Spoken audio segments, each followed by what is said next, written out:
Oke, Assalamualaikum warahmatullahi wabarakatuh. Nah, pada video kali ini kita akan membahas latihan soal yang ada di modul kalian, yaitu khususnya pada kolom 2 tentang menentukan arus dan tegangan pada gabungan rangkaian seri dan paralel. Nah, sebelum sampai ke situ kita jelaskan dulu ya materi yang lalu secara sekilas. Jadi untuk gabungan rangkaian seri dan paralel berarti dalam suatu rangkaian itu ada rangkaian seri dan paralel. Seperti gambar ini, serinya berarti adalah 4, 5, dan 6. Nah, paralelnya gabungan 4, 5, 6, dan 3. Kemudian setelah ini digabung, maka ini menjadi rangkaian rangkaian paralel, maka yang gabungan ini terhadap R1 dan R2 itu adalah menjadi seri. Nah, jadi pada intinya menghitungnya itu kalian menghitung total atau gabungan dari ke semua hambatan yang ada pada suatu rangkaian. Nah, tentunya tidak langsung dijumlahkan saja semua ya, tapi kalian harus memperhatikan yang mana seri, yang mana paralel, dan urutan mengerjakannya juga harus dilihat tergantung pada bentuk rangkaiannya. Nah, ini sebelumnya dijelaskan dulu. Nah, pada tugas yang kemarin ini ada kesalahan penulisannya. Nah, di sini yang untuk step 2-nya di sini. Nah, RS dan R3. Nah, ini kan membentuk rangkaian paralel. Nah, di sini Ibu salah menuliskan, berarti ini masukkan nilai RS dan R3.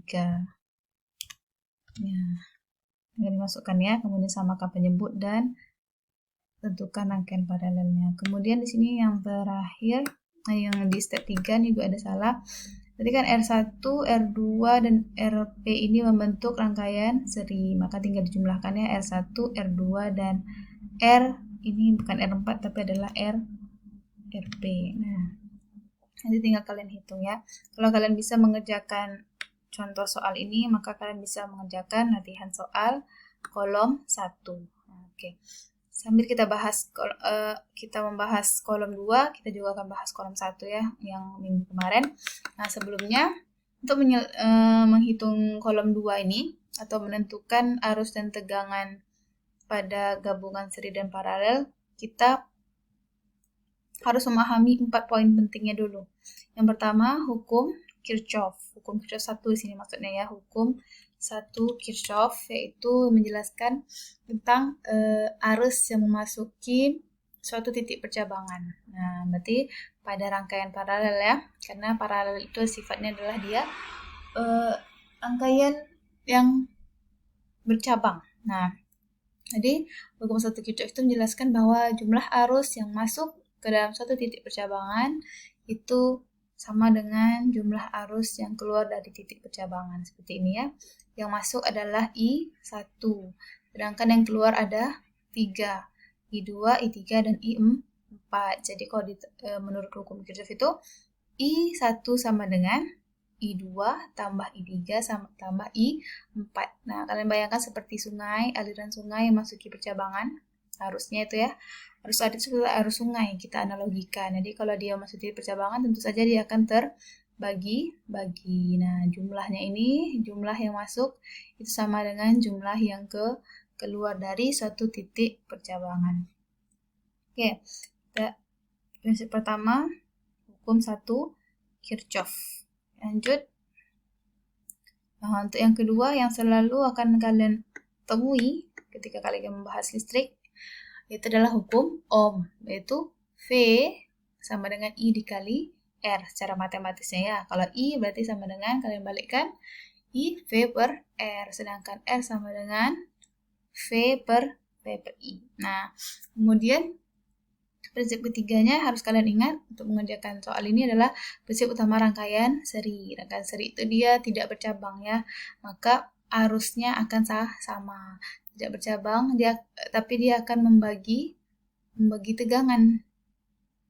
Sifatnya dia membagi tegangan, berarti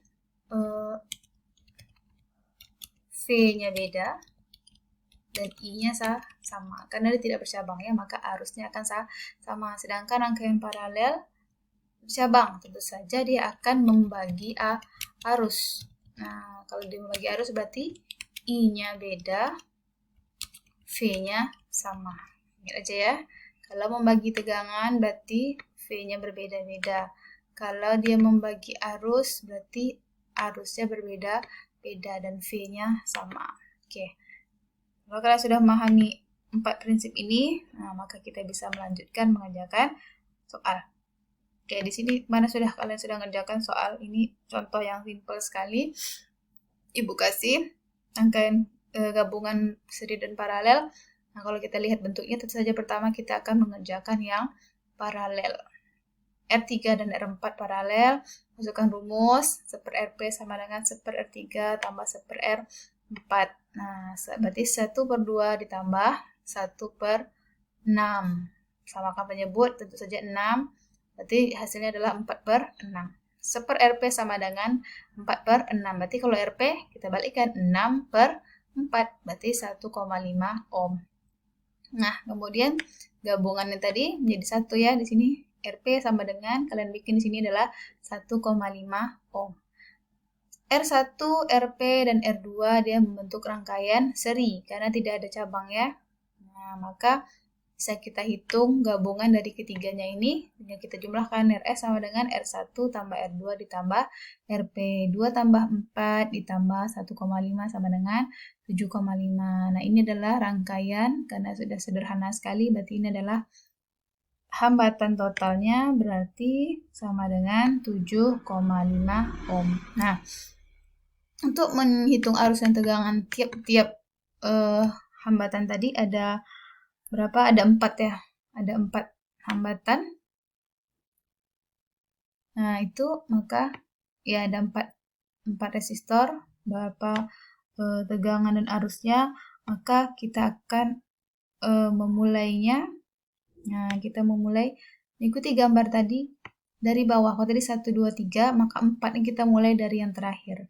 Jika sumber tegangan di sini V-nya adalah 15 volt dan R total adalah tadi 1,5 ohm, dengan menggunakan hukum ohm lagi, kita dapat menghitung arus tegangan I sama dengan V sumber dibagi R total, berarti 15 volt per R totalnya tadi kita dapat 7,5, maka I totalnya adalah 2 ampere. Arus yang mengalir totalnya di hambatan ini adalah 2 ampere. Nah, selanjutnya kita kembali ke gambaran di atasnya. Nah, ini kalau ini terbalik ya, dari bawah ke atas. Kita lihat di gambar ini. Nah, tadi kan total, kita balik ke gambar sebelumnya, kita uraikan lagi hambatannya menjadi 3 hambatan ini ya, yang seri ini. R1, R2, dan Rp membentuk rangkaian seri. Prinsip utama rangkaian seri adalah membagi tegangan. V-nya beda, I-nya sama. Berarti V1 berarti tegangan hambatan 1, V2 tegangan hambatan 2, Vp tegangan hambatan paralel. Berarti V1 tidak sama dengan V2, tidak sama dengan Vp. Nah, kemudian I sama berarti I1 sama dengan I2 sama dengan IP sama dengan I total. I total kita sudah dapat tadi, yaitu adalah 2 ampere. Nah, kemudian dengan menggunakan hukum ohm, hitunglah V1 karena beda kan, karena ini kan sudah sama. Semuanya nilainya adalah 2 ampere. Kalau V-nya bagaimana? Maka kita harus menghitung 1/1. Kita pakai hukum ohm lagi.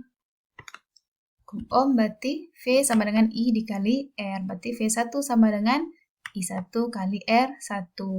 I1-nya 2 ampere, R1-nya 2 ohm. V2 sama dengan I2 dikali R2. Berarti 2 ampere dikali 4 ohm. Vp sama dengan IP dikali RP. Berarti 2 ampere dikali Rp-nya adalah jadi ya 1,5. Nanti kalian dapatkan hasilnya V1, V2, dan Vp. Nah, pembuktiannya V1, V2, Vp ini sama dengan V total. Kalau kalian jumlahkan, maka dia jumlahnya harus sejumlah dengan V total, yaitu 15. V1 tambah V2 tambah Vp harus sama dengan 15 volt. Ini dia 15 volt. Nah, selesai step yang kelima, kita naik lagi ke step berikutnya. Berarti gambarnya naik ke atas ke gambar sebelumnya, di mana RP tadi kita uraikan kembali menjadi R3 dan R4. R3 dan R4 membentuk rangkaian paralel. Prinsip utama rangkaian paralel karena bercabang berarti dia membagi arus. Nah, kalau dia membagi arus berarti arusnya akan berbeda-beda untuk R3 dan R4. Berarti membagi arus ya. Berarti I3 tidak sama dengan I4.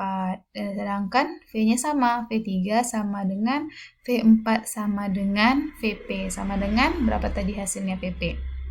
Nah, di sini kalian udah dapat VP kan? Nah, masukkan ini, nilai VP ini. Sama dengan VP. Berarti sama dengan sekian V.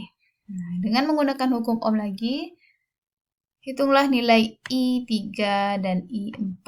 Nah, I3, kita hukum Ohm berarti V3 per R3. V3-nya ini, R3-nya 2 ohm. I4, V4 per R4. V4-nya ini sama dengan VP tadi per 6 ohm. Nah, pembuktiannya kalian ada dapat I3 sekian ampere, I4 sekian ampere, maka kita buktikan. Buktiannya sesuai hukum Ohm ya. Arus yang masuk sama dengan arus yang keluar. Nah, arus masuk, arus itu mengalir dari positif ke negatif. Berarti yang masuk adalah I2. Yang keluar adalah, masuk ke sini adalah keluar dari titik percabangan, ini titik percabangannya ya, yang masuk titik percabangan I2, yang keluar adalah I3 dan I4.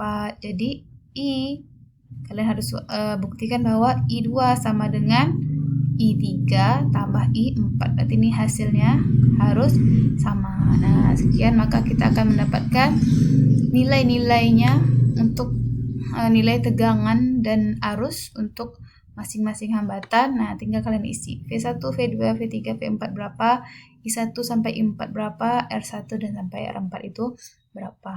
Nah, sekian penjelasannya, semoga cukup jelas. Kalau tidak jelas, diulangi lagi, difahami lagi dengan perlahan-lahan penjelasan pada video ini, atau boleh menghubungi Ibu di kontak WA-nya. Nah, sekian. Assalamualaikum warahmatullahi wabarakatuh.